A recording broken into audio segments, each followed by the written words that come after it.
Pemirsa, pasca kejadian atap bangunan SD Muhammadiyah Bogor Pelayan Gunung Kidul runtuh, Ibu Gubernur Daerah Istimewa Yogyakarta Gusti Kanjeng Ratu Hemas meninjau langsung lokasi kejadian dan berharap agar kasus tersebut dapat diungkap karena menimbulkan korban jiwa. Sementara itu, proses belajar mengajar dilakukan secara daring.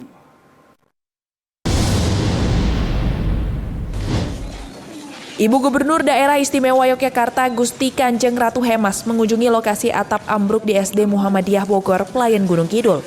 Kedatangan Ibu Gubernur tersebut ingin melihat langsung musibah yang menimpa salah satu murid yang tertimpa atap bangunan saat sedang belajar mengajar. Menurut Hemas, kejadian tersebut adalah peringatan bagi warga masyarakat maupun rekanan yang mengerjakan rehab maupun pembangunan gedung, di mana perlu ditingkatkan terkait aspek keamanan agar tidak terjadi korban seperti yang menimpa siswa sekolah dasar tersebut. Selain itu, pasca kejadian juga menjadi perhatian khusus bagi semua pihak. Menurut Hemas, perlu adanya pendampingan baik untuk siswa maupun guru di sekolah tersebut. Hal ini menyusul banyak siswa-siswi dan warga di sekolah yang masih trauma akibat kejadian ini.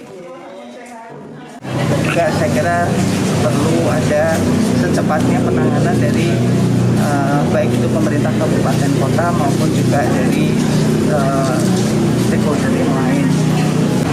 Ya jangan terulang lagi.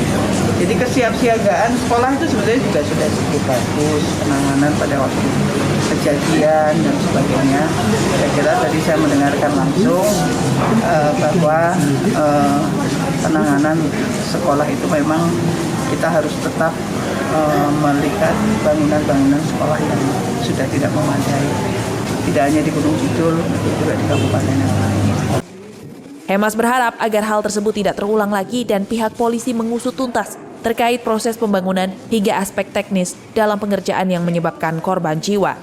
Sementara itu, Kepala Sekolah Indah Haryani menyampaikan bahwa pasca kejadian, seluruh siswa kembali menjalankan pembelajaran secara daring. Namun demikian, pihak sekolah tengah menyiapkan ruang kelas dengan meminjam salah satu pondok pesantren di sekitar wilayah tersebut.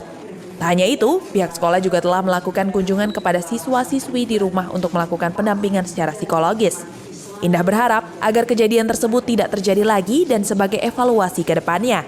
Terkait dengan rekanan yang mengerjakan bangunan ini, Indah menyerahkan sepenuhnya kepada pihak yang berwajib agar dapat mempertanggungjawabkan aspek bangunan yang telah menelan nyawa salah satu siswa di sekolah ini. Ini kami H+1 setelah pasca itu dari Yayasan Majelis Pendidikan Dasar Kabupaten Gunung Kidul itu sudah silaturahim ke rumah-rumah semuanya. Seolah itu sudah berjalan semuanya, kami 11 siswa, kemudian dari berbagai macam LSM, dari Dinas Sosial juga sudah hadir di sekolah dan itu melaporkan ke saya, anak-anak kami trauma masih, tetapi kemarin saya lihat waktu menyolatkan anak kami yang almarhum itu juga hadir dan secara saya tidak bisa saya secara psikolog tapi saya melihat anak-anak kami saya harap anak-anak kami bisa menerima. Sebelumnya, atap bangunan SD Muhammadiyah Bogor Pelayan Gunung Kidul ambruk mengakibatkan puluhan siswa luka-luka dan satu diantaranya meninggal dunia saat proses belajar mengajar berlangsung. Dari Gunung Kidul, Yogyakarta, kontributor Nusantara TV, Hendro Ariwibowo melaporkan.